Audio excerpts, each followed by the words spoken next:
السلام عليكم ورحمة الله تعالى وبركاته. مرحبا بالجميع وتحية إليكم من جديد. برنامج اليوم هو برنامج مهم. بالنسبة لهذا البرنامج سوف نتطرق فيه في حالة أنه رفضت لنا فيزا دخول إلى الولايات المتحدة الأمريكية. هل في هذه الحالة ممكن لنا تقديم التماس إلى السفارة الأمريكية لأجل الحصول على الفيزا من جديد؟ هذا هو فحوى البرنامج اليوم. وفي حالة أنه استفدتم من البرنامج فلا بأس أن تقوموا بمشاركته مع الأصدقاء والأحباء، هذا كله لكي تعم الفائدة. ولا تنسوا أن تشتركوا في القناة. إذن هل ممكن لنا أن نقدم التماس إلى السفارة الأمريكية في حالة رفض الفيزا لنا؟ في حالة رفض الفيزا، سواء أنتم مقدمون على فيزا هجرة أو فيزا لغير الهجرة، أي مثلا مقدمون على فيزا قرعة أمريكية، أو مثلا لم شمل عائلي، أو هجرة بشكل آخر، أو عن طريق فيزا التي نسميها لغير الهجرة، سواء سياحة، زيارة، دراسة، عمل، علاج، إلى غير ذلك من أنواع فيزا التي تخول لنا الدخول إلى الولايات المتحدة بصفة قانونية. إذن أولا نوضح بأنه كل من هو مقدم على فيزا دخول إلى أمريكا يوم الموعد والمقابلة التي تخصه بتاريخها، سوف نجد بأن المعني بالأمر سوف يصطحب معه ملفه، وبالطبع الملفات تختلف مستنداتها، أي على حسب الفيزا التي نحن مقدمون عليها والفئة التي مقدمون عليها. إذن هنا نفرض مثلا شخصا مراد لم شمله عن طريق العائلة بالولايات المتحدة. إذن هنا بالطبع ممكن أنه يقدم لك الأب، ممكن أن يقدم لك الابن، ممكن أن تقدم لك الزوجة، ممكن أن يقدم لك الأخ.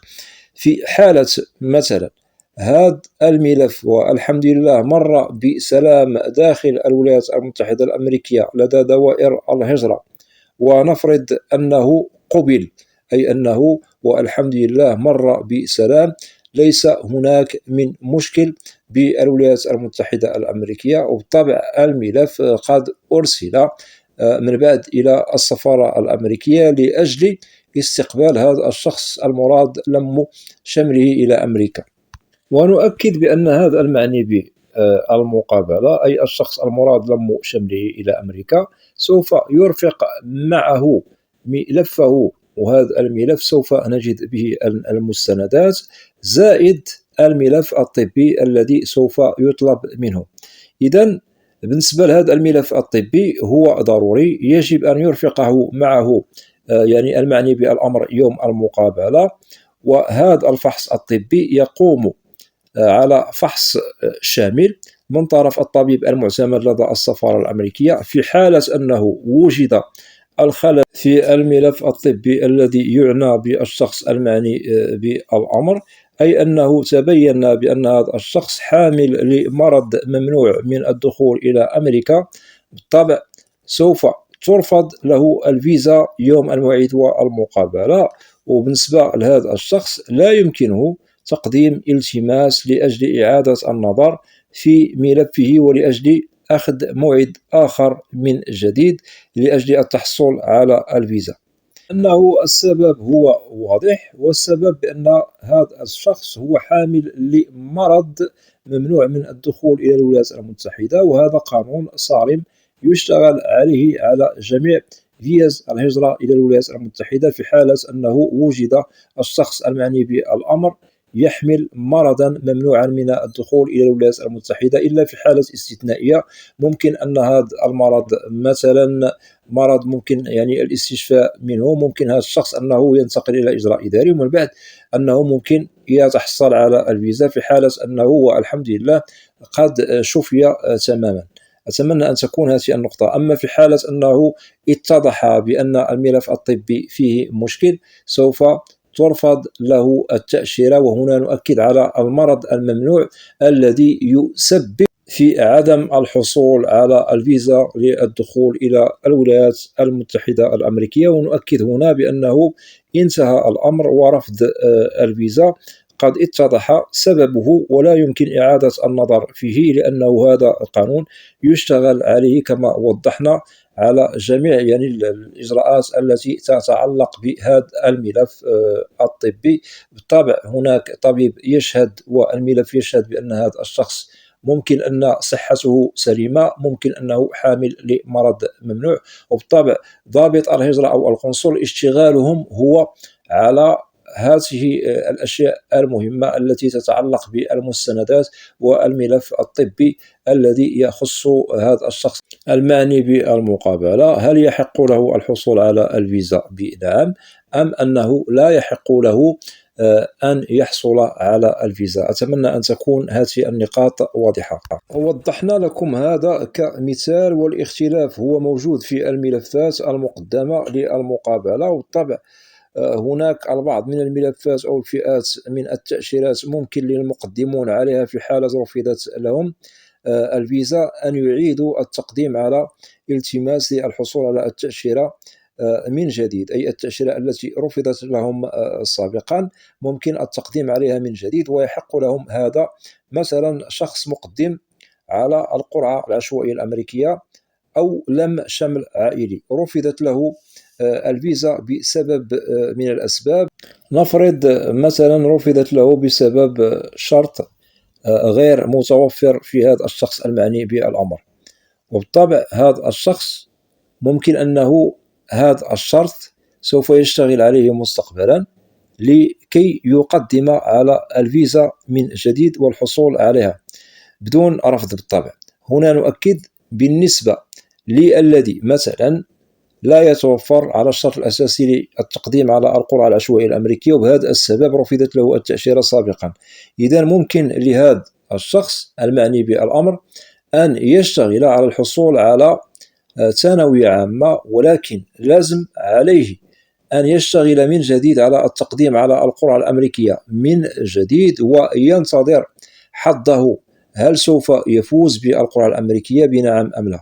في حالة أنه فاز بالقرعة بالطبع هناك إجراءات يعرفها هذا المعني بالأمر لازم اتباعها إلى أن نصل إلى المقابلة. بالطبع عندما سوف يصل إلى المقابلة يخول له الحصول على الفيزا رغم أنه قد رفضت له سابقا، وبالطبع قد وفر الشرط الأساسي والمهم الذي بسببه رفضت له التأشيرة، أي أنه كان غير حاصل على ثانوية عامة مما تسبب له في عدم الحصول على الفيزا. أما في حالة أنه اشتغل على الحصول على هذه الشهادة ممكن مستقبلا إن حالفه الحظ وقدم على القرعة من جديد فإن شاء الله خير. الإجراءات الأخيرة إلى المقابلة ممكن الحصول على الفيزا لن ترفض له لأنه وفر الشرط المهم. أتمنى أن تكون هذه النقاط واضحة. كذلك بالنسبة للذين ممكن أنهم ترفض لهم فيزا لم شمل عائلي على حسب السبب الذي تسبب في الرفض للفيزا للمعني بالأمر، فإن كان الأمر أو هذا السبب ممكن إصلاحه بعد رفض الفيزا فيجب العمل عليه بضوابط مستقبلا، ولكن يجب أن نؤكد على تقديم الطلب من جديد، ولازم الاشتغال على الإجراءات من جديد بالولايات المتحدة الأمريكية، لأنه قدر ما ترفض الفيزا للشخص المعني بالأمر ترفض له لأسباب، ويجب إصلاح السبب الذي تسبب في رفض الفيزا لنا ما بعد المقابلة. ولكن نؤكد على البدء في الإجراءات من جديد لأن الملف الأول انتهى أمره وقد مر بإجراءات داخل أمريكا وتم أداء رسوم على التأشيرة وعلى الملف بشكل عام.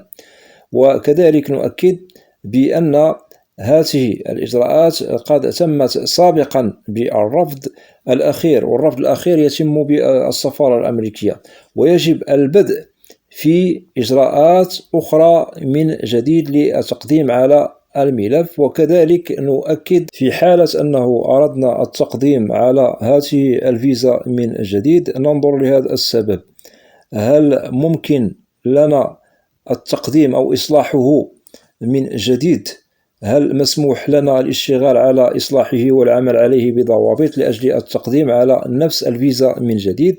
أما في حالة أنه هذا السبب الذي تسبب لنا في رفض الفيزا لنا سابقا، أي أنه لا يمكن أن نصلحه من جديد، فالمعني بالرفض أو رفض هذه الفيزا له سابقا لا يمكنه أن يشتغل على تقديم طلبه من جديد، لأن السبب الذي تسبب في رفض التأشيرة لا يمكن إصلاحه أو الاشتغال عليه لأجل التقديم على ملف أو فيزا من جديد. أتمنى أن تكون هذه النقاط واضحة. وبالطبع بالنسبة للتقديم على فيزا من جديد في حالة الرفض هو ساري على جميع الفيز الأخرى، سواء سياحة، دراسة، علاج، فيزا هجرة.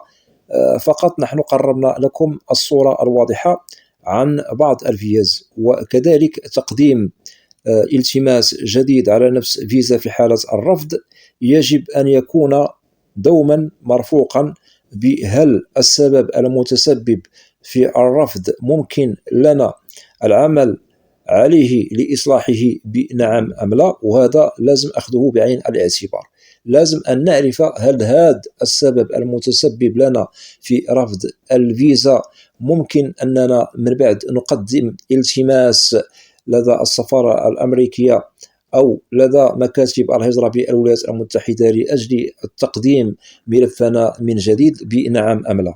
وللتأكيد هناك بعض الملفات عند رفض الفيز لأصحابها لا يمكنهم أن يشتغلوا على تقديم على فيزا من جديد أو تقديم ملف من جديد، والقانون هو صارم وواضح في هذه الأمور، سواء مقدمون على فيزا هجرة أو لغير الهجرة. وبالطبع يجب احترام هذا القانون الساري المفعول على كل الملفات التي منها من يحق لنا أن يقوم بالتقديم طلبنا عليها من جديد للحصول على الفيزا حين الرفض، وهناك ملفات أخرى لا يسمح لنا قانون أن نقوم بالتقديم عليها من جديد.